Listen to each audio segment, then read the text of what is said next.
pagpunta ng mama ni Krishna sa kanyang farmhouse, no? Itong mama ni Krishna, mga idol, ay first time pa palang nakapunta sa kanyang farmhouse at saka namangha ito sa ganda.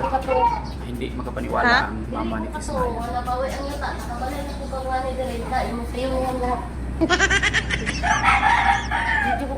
Ang gulo ng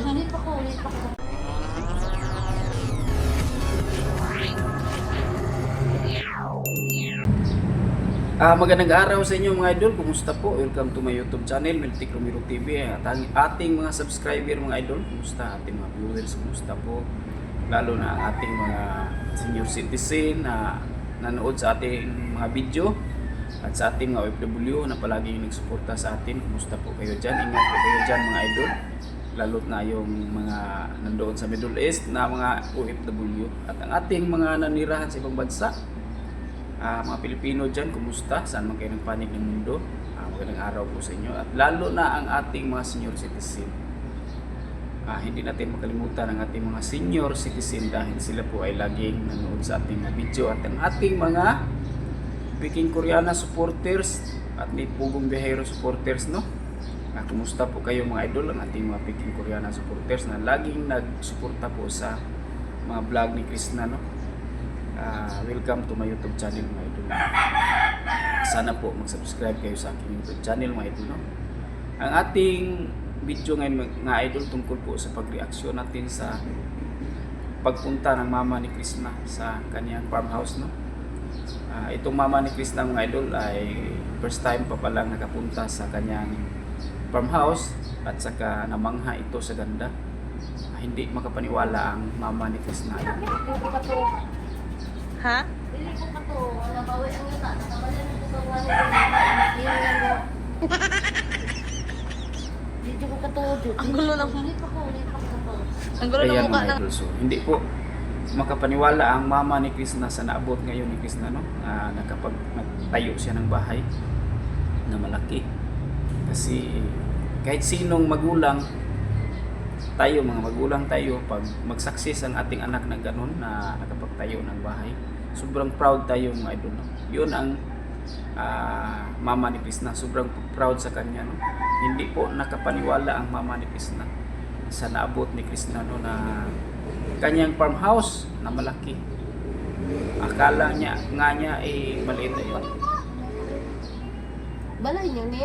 Yes. Hulog ng langit. Ayan. Sa sobrang mangha ng kanyang mama, akala niya ay maliit. Sabi niya ay maliit daw. Pero sa personal pala ay malaki. So, tama naman po. Napakalaking bahay po ni Krishna at napakaganda po. Bunga po yan sa kanyang pinaghirapan na pag-vlog, no? So, proud talaga ang mama ni Krishna. Walang magulang na hindi proud sa ganun na naabot sa iyong anak, di ba?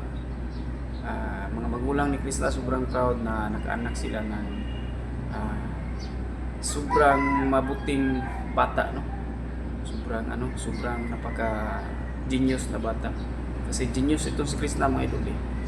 Wisely ito kasi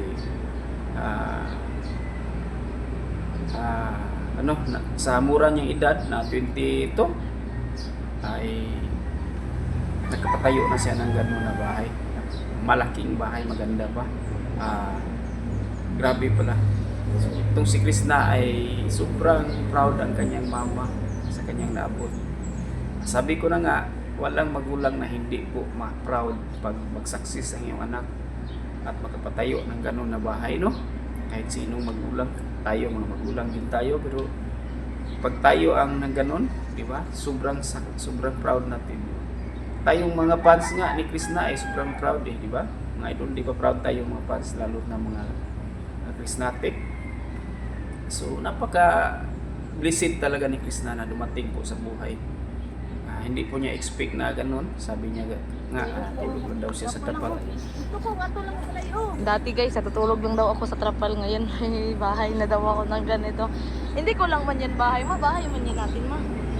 Ayan, so Bahay man natin yan lahat. Hindi ko- Krishna, ay message ko sa iyo, sana pasalamatan mo ang nagtulong sa inyo. Kasi sabi mo nga, noon natutulog ka lang sa trapal. Sabi ng mama mo na hindi siya makapaniwala kasi nagtutulog lang kayo sa trapal noon. So sobrang blessed po talaga, no, at hindi kalimutan ang tumutulong sa inyo. Laging pray sa Panginoon, no.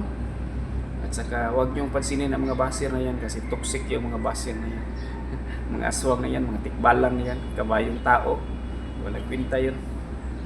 At saka yung plano ni Krishna sa kanyang magulang. Ito guys, pag natapos na talaga, tutulungan namin Inday Uglot na mapaayos din yung bahay sa Damilag. Ayan. Para okay na lahat. Ayan. Deserve lang talaga ni Krishna na tulungan ang kanyang mga magulang, no? Dapat tulungan niya na pagawaan ng magandang bahay or ano, yung kahit hindi masyadong kagandahan, basta medyo komportable na bahay, yung mga malaki-laki ng kunti para komportable yung pagkikilos nila. So dapat po talaga na tulungan ni Krishna ang kanyang magulang. So nagplano pala sila ni Inday Uglot na tulungan nila, no? Ipaayos nila ang kanilang bahay doon sa Damilag. So napakaganda po ng plano ni Krishna. Napakabuti po niya anak, di ba? Kasi iniisip niya ang kapakanan ng kanyang mga magulang. Sabi nga niya itong bahay na to na farmhouse ay sa kanilang lahat, sabi niya sa kanyang mama, di ba? So napakabuting anak po si Krishna. May panindigan sa buhay at may mga matino na bata po. So mga basir ay supalpal na naman. Ang mga basir na kabayo dyan, mga basir na mga aswang. Supalpal na naman kayo mga basir. Kasi itong si Krishna ay magandang layunin sa kanyang magulang. May magandang layunin po. Hindi po, sabi nyo sa pagbabasa sa kanya na walang kwenta si Krishna, vlogger, basga, gano'n, may gano'n na hindi matino daw si Krishna.